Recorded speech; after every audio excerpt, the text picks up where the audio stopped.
Bienvenidos una vez más a Miradas de Asturias.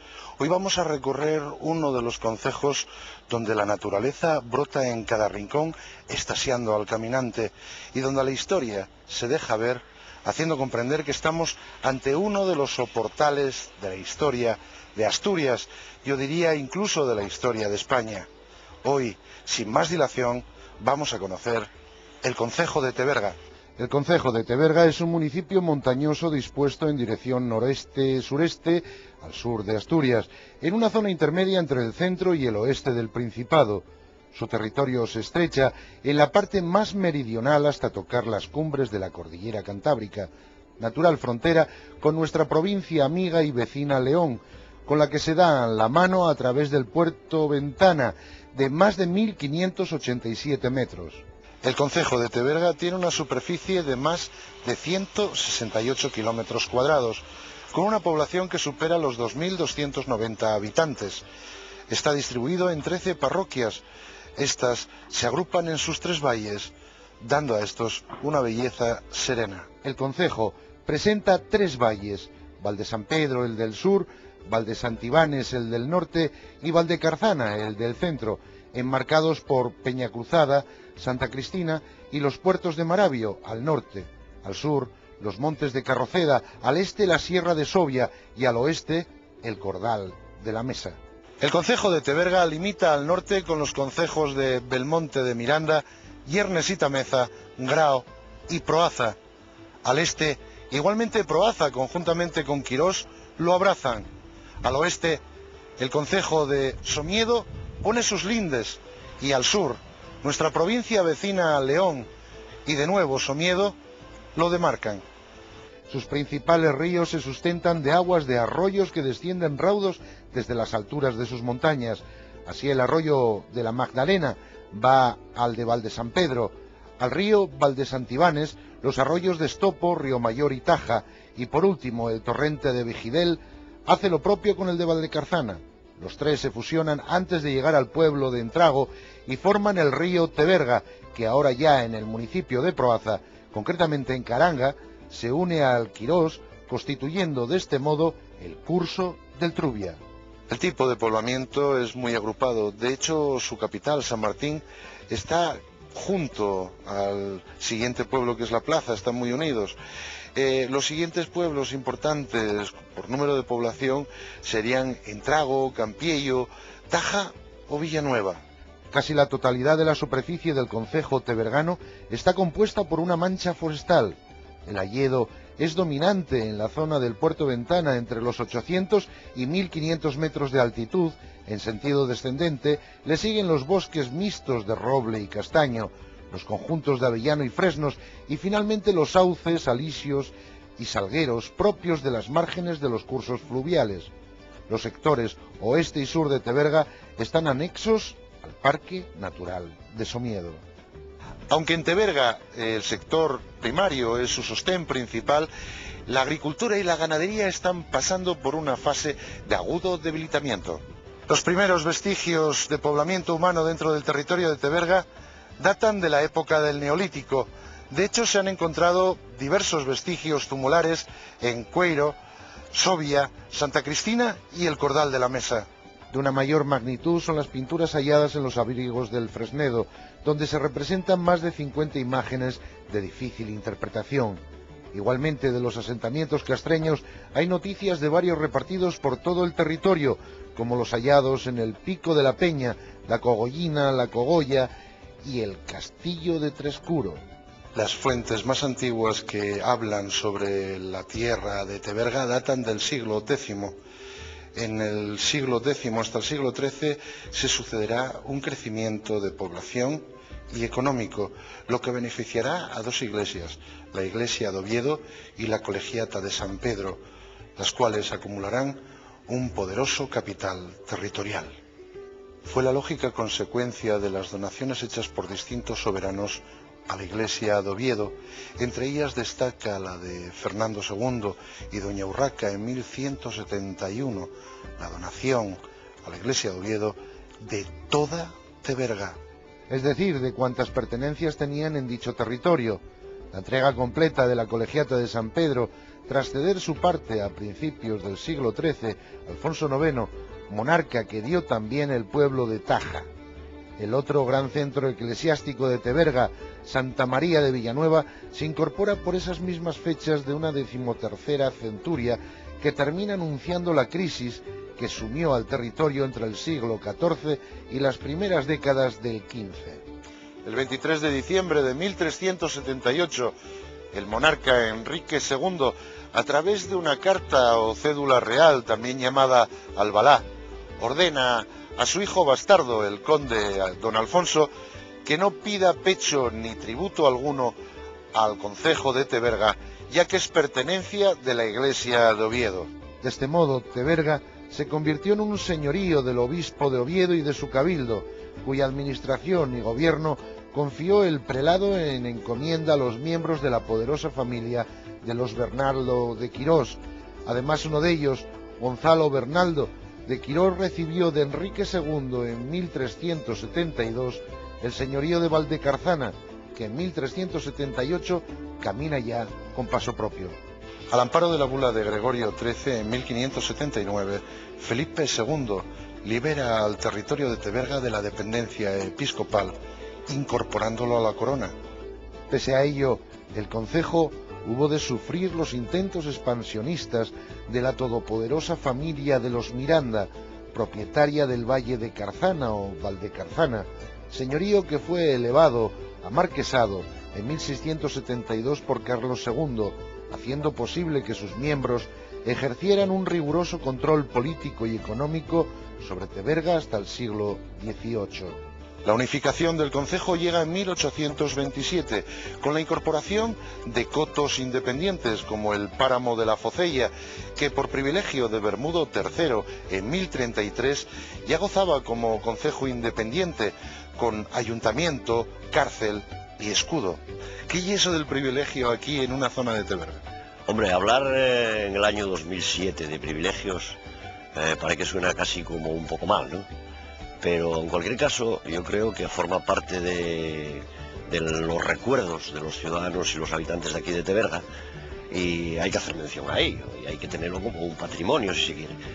La cuestión del privilegio es algo que no solo es cultura o historia de algo que ocurrió, sino que ahí se entremezclan cantidad, yo diría que se convierte casi en una leyenda, en la que uno no sabe muy bien si uno es cierto o es lo otro, porque hay distintas versiones del hecho.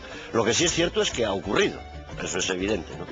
Esos tres pueblos, se supone que en una fecha determinada se encontraban incomunicados completamente con el resto del municipio y lógicamente con el resto de Asturias. El señor del territorio, pues cayó en desgracia con la corona y se le achacaba estar confabulado con el reino de Navarra, era cuando la guerra entre el reino de Castilla y el reino de Navarra, y se le desterró, se le privó de sus propiedades y se le desterró, pero uno de sus vasallos, a fuerza de tesón y demás, logró demostrar que su señor no había traicionado a la corona. Este vasallo se llamaba Manulfo Eíodo Aureolis, y entonces la corona le da un premio y le concede el privilegio que él quiera, ¿no? Y él, el privilegio que pide es que los ciudadanos de ese valle tengan una serie de prebendas con respecto al resto, ¿no? Así es que los ciudadanos de ese valle adquirieron el título de nobles y tenían una serie de privilegios que el resto de los habitantes de Teberga, por ejemplo, no disponían, ¿no? Se comenta que bajaban aquí a San Martín y los ciudadanos de San Martín, si estaban sentados en un banco, se levantaban para que se sentaran los del privilegio. Bueno, pues como siempre digo, qué mejor para conocer el concejo que hablar, pues en este caso en Teberga, con la señora alcaldesa Mari Carmen Fernández Alonso. Hola, buenos días, Mari Carmen. Hola, buenos días. Perdona porque estoy un poco afónica y no tengo la voz hoy del todo clara, pero bueno, haré un esfuerzo. Muchas gracias por todo esto, de verdad, porque sabemos que con la voz así deberías estar más en silencio que... Pero bueno, oye, Mari Carmen, ¿cómo llega el concejo, como digo yo, a tus ojos? A mis ojos, el concejo de Teberga es uno de los más atractivos de todo el Principado de Asturias. Tiene, pues, por así decirlo, montones de recursos naturales donde el visitante puede venir, echar una ojeada y quedar prendado de estas tierras. Desde Cueva Huerta a Pico Caldoveiro, y no olvidando todas las brañas de Cueiro, Vicenturo, Santa Cristina, todo esto es una verdadera maravilla. No olvidemos tampoco lo que son las sierras de Sovia y Peñagradura, sobre todo en Sovia con su laguna y su paisaje, que es un encanto.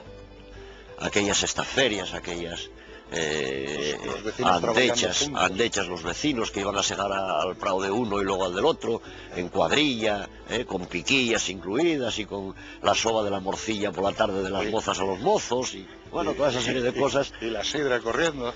Bueno, aquí, no creas, aquí el vino yo creo que se imponía la sidra, por lo menos en esa época. Una de las necesidades que yo creo que son perentorias, muy importantes, hoy en este concejo sería mejorar las comunicaciones con la meseta.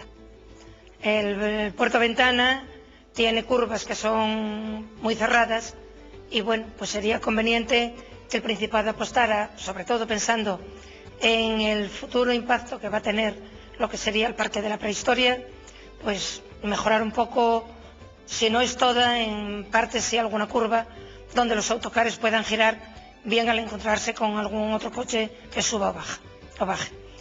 De otra forma, bueno, pues más señalizaciones de rutas turísticas, aunque en este momento ya tenemos muchas en marcha. Ya casi por todo el concejo están repartidas todas estas rutas.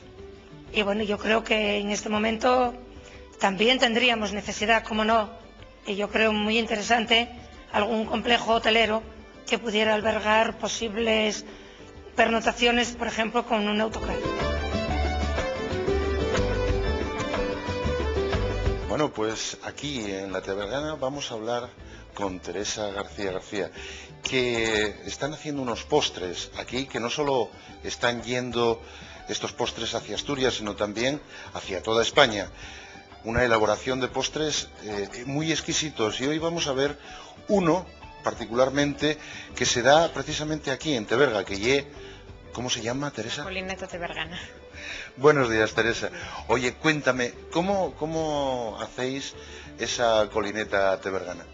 Pues la colineta es un postre típico de Teberga, aunque muchos teberganos todavía les cuesta conocerla, y es básicamente avellana tostada con un poco de harina para que le aguante la masa, yema y azúcar emulsionada y las claras. Simplemente tiene un acabado de bizcocho y se suele remojar con almíbar y a los paladares está resultando bastante bien. Que hacéis también otros postres que me lo sé yo, que incluso van a toda Asturias e incluso salen de Asturias para España.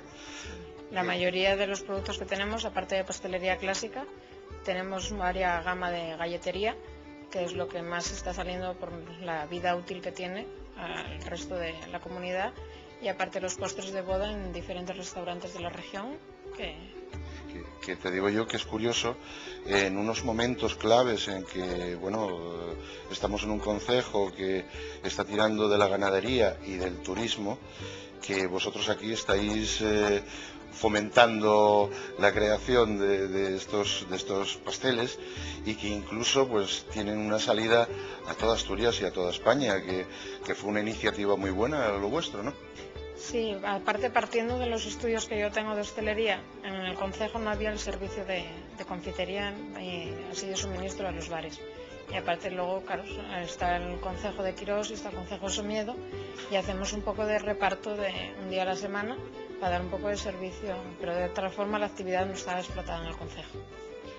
Entonces, llevamos 4 años aquí y ya. Teresa, gustaríame ver cómo lle lo de la colineta. Pues vamos. A después dar cuenta un poco de cómo sabe, y que seguro que sabe bien. Sí. Vémoslo. Vémoslo. Pues venga.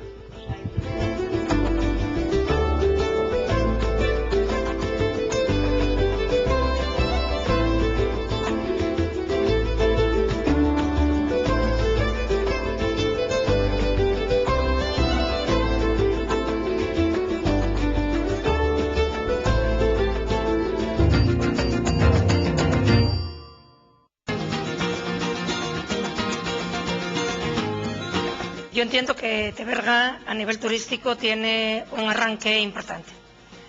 Teberga, como todos sabemos, fue un concejo minero y perdió todos sus puestos de trabajo.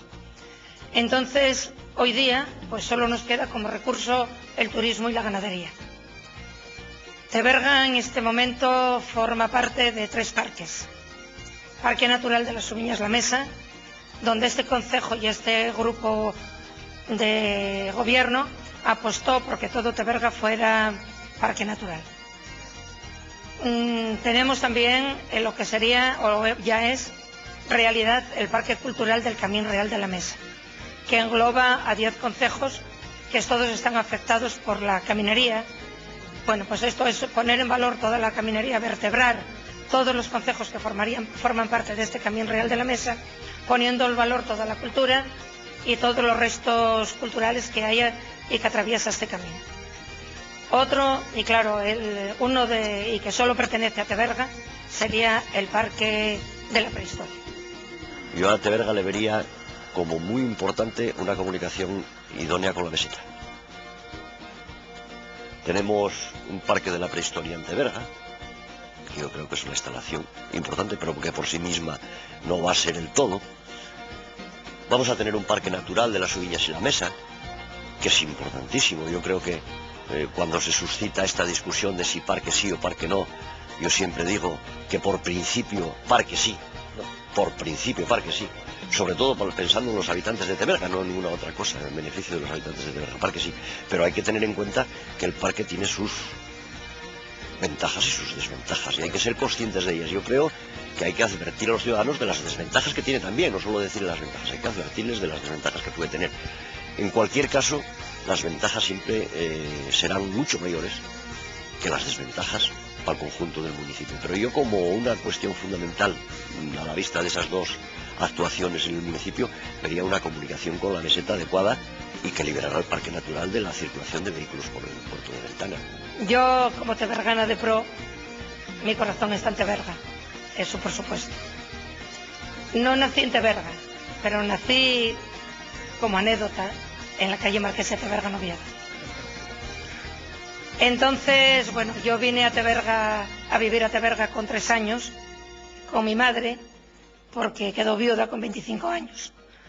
Entonces me crié aquí con mi madre y mis abuelos. Sobre todo tengo en mi corazón, y me emociona, mi pueblo de Entrago. Toda mi familia por parte de mi madre es de Entrago, y sobre todo de un rinconín de Entrago que se llama El Canto, situado a la falda de Peñasovia. Allí me crié, allí fui a la escuela. ¿Tú crees que Teberga, en un, digamos, monocultivo del turismo, podría tener una salida de futuro? Yo creo que lo tiene, evidentemente que lo tiene. Todo depende de lo que se haga. Tenerlo sí lo tiene. Ya estamos ahora comentando algunas de las cosas que habría que hacer, ¿no? A lo mejor esas cosas, pues bueno, se piensa que sería una inversión que no merece, porque aquí como las inversiones se hacen en función del número de habitantes de los territorios, no pensando en el conjunto de la comunidad, porque claro, yo estos días oí a algún político hablar de que las actuaciones urbanísticas no tienen por qué tener en cuenta el número de habitantes, sino que tienen que tener en cuenta la visión que se tenga del conjunto del territorio, no de un lugar específico del territorio. Y Asturias, si hay una actuación de una comunicación con la meseta adecuada en Teberga, eso no será en beneficio de Teberga exclusivamente, será en beneficio de toda la comunidad, supongo. Venga, vale. Muchas gracias, Pepe. A ti.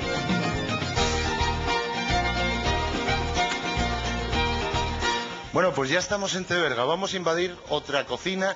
Esta vez vamos aquí a Casa Ladino a hablar con Yolanda, que de esto de la cocina tebergana sabe mucho. Venid conmigo. Hola, Yolanda, ¿cómo estás? Buenos días. Aquí estamos, buenos días. Oye, ¿qué se come dentro del concejo de Teberga? Dentro del concejo de Teberga muchas cosas. Bueno, lo más importante es el pote de berzas y el cabrito. Cabritín. El cabritín es de siempre, con esa, como digo yo, salsina colorada, que da ahí un gustín. Cuéntame, cuando llega así el oso por la cocina, como siempre tienen algo preparado, ¿qué vamos a ver hoy así emplatado? Pues hoy veremos un pote de berzas y un cabrito. Pues oye, yo creo que con ese programa que vamos a tener ya para hoy, para la comida, yo creo que vamos a dejarte un momentín y ya después lo vemos emplatado. ¿Qué te parece? Pues muy bien, estupendo. Venga.